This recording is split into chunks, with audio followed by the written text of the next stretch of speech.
So, you got your very first design client. How exciting. But what now? Before the overwhelm sets in, let me walk you through my design process that I wish I knew 3 years ago. First things first, you're going to need to squeeze as much information out of the client as possible. This, at least for me, is the most daunting part, but to help me out, I have developed a questionnaire. I started by making this a designed document worksheet kind of thing, but soon realized that clients just want it to be easy and straightforward and just quick, pretty much is the idea. So just copy and paste it straight into the email that you send your client as a response and ask them to fill out what they can. It's just save yourself the effort of designing this document. Make it as simple, as easy as possible for the client. For me, I do a lot of event work, so my questions consist of who is the event for, where is the event, what time is the event, what is the overall vibe of the event, if the event is going to have musicians, who are the musicians, pretty much just questions along those lines. Basically, just ask them everything you need to know for research and to determine what they are wanting from you. I will also, during this process of conversing with the client, send through links of what I think they were talking about, so some examples to really help visualize it better. Visuals are so important. A client can be thinking one thing and describing it exactly how they're thinking it, and you can read it through and imagine something completely different. So when they refer to something, can describe a design document and they haven't provided a link, provide a link to what you think is similar to what they're describing. That way there is no confusion and it makes it so much easier with the final parts of the project, and they end up with something that they want and not something that you thought they wanted. Your invoice must be extremely clear so the client knows exactly what they are paying for, and it is so important that there is no confusion here whatsoever. I do a lot of socials content for people, and to make this easier, I have made myself an event flyer package where I charge $200 and the client gets one Instagram tile and story, a Facebook event banner, which can also be used on Oztix, and then an A4 scalable poster as well that can be used for print and can be scaled to A3, whatever they need.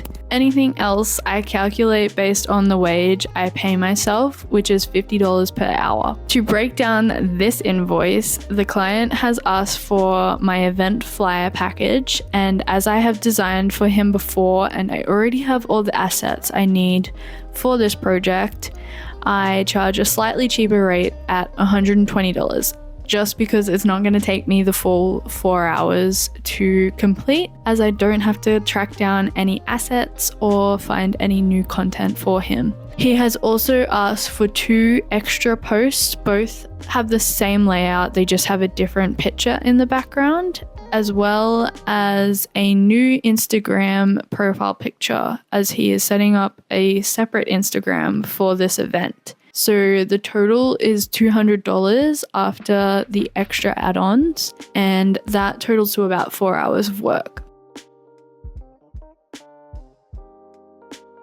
I cannot express enough how important file management is to stay on top of. The first year of my career, I was constantly swamped searching through the endless files called Untitled. I think the highest file name I had was Untitled 48.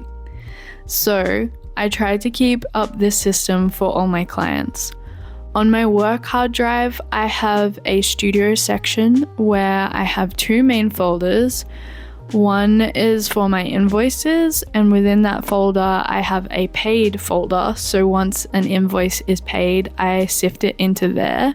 The second folder is a templates folder. So as I do a lot of the same kind of jobs, I have 2 templates made up so far. One is for my socials pack, which is a PSD file that has an Instagram tile size, a story tile size, and a Facebook banner size.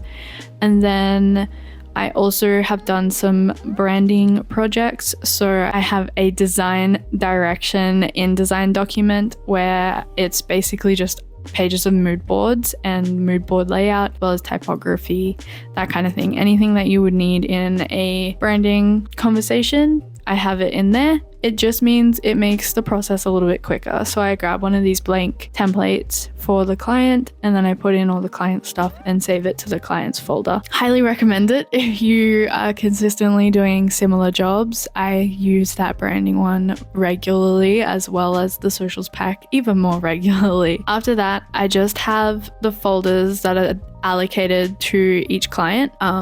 Usually it's named as the client's name, but I didn't want to give anyone's name that probably didn't want their name out there. And at the end of every financial year, I take all of the past year's documents and put them on my other hard drive, where I just keep a copy in case a client wants to revisit a design, or I want to put it in my portfolio at some point, that kind of thing.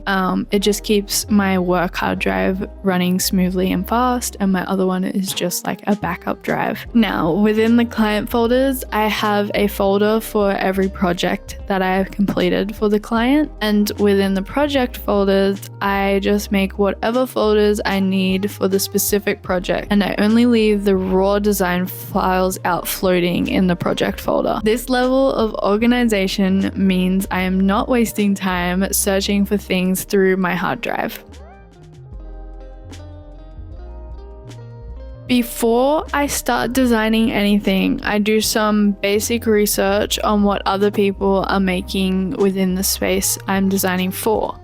So for this client, I am making an emo night event, and I am very familiar with this space as I have made multiple of these before. The purpose of this exercise is to determine if there's anything trending at the moment within this space, and also to see if there's anything that the client requires that is different to what other people are doing within this space. So I started by looking up emo night events that I was familiar with from doing past projects, and noticed that they seem to be using a lot of pinks and reds, and my client wanted to use purple as their main color. And so this is like an easy slam dunk way to stand out from everyone else, is to have a different color, and that is what I did. I really harped on the fact that I was using purple. Yeah, it just makes the poster stand out against all the other posters, which are black, white, red, and pink, apparently. And as for the trend aspect of it, I noticed that there was a lot of posters with bold text and images of different emo bands from the early 2000s. So I decided to really make this a big part of the posters. Bold text is always quite big in the emo space, but this one was a bit more serify, so I used that, which I don't normally like using. So there's that. If there's anything you can take away from this video, this is probably my most important tip I have ever thought of and used as a designer. And funnily enough, I learnt it from working retail at Sunglass Hut. Before I start designing, I make 3 separate options for the client that I send through for approval and ideas on what they think of them. For these options, I will do one that is exactly like what they have described and what they are looking for. The second option will be my version of what they want. So I just usually do a slightly different take on the original guidelines they gave me. And then the third version, I give them something completely left field.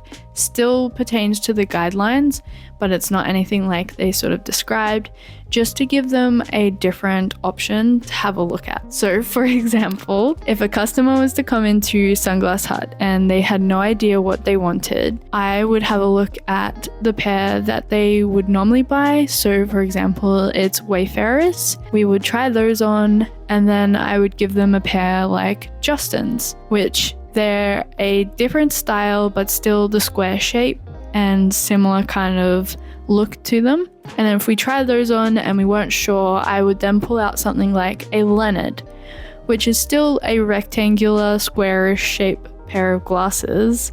However, it's just a complete different style and vibe to them. They're still going to suit the customer. They're still kind of what they're looking for. It's just a completely different option. This introduction of a third left field option is what helps the customer or client really consolidate what they want in their mind. So it helps them realize, hey, actually, I really like my original style. Let's just stick to what I'm comfortable with and what I always get.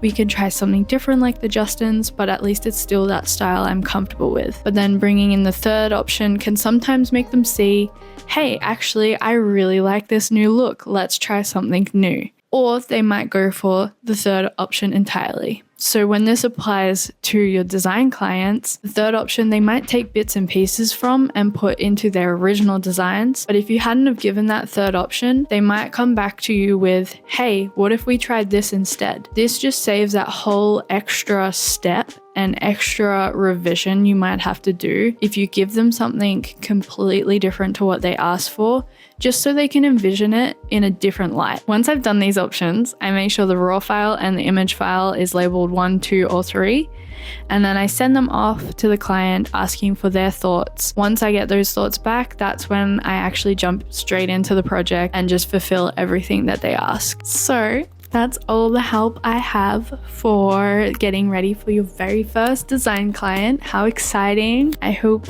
you enjoyed the video and it had some helpful tips in there for you. And yeah, good luck with your clients and have a good one. Bye!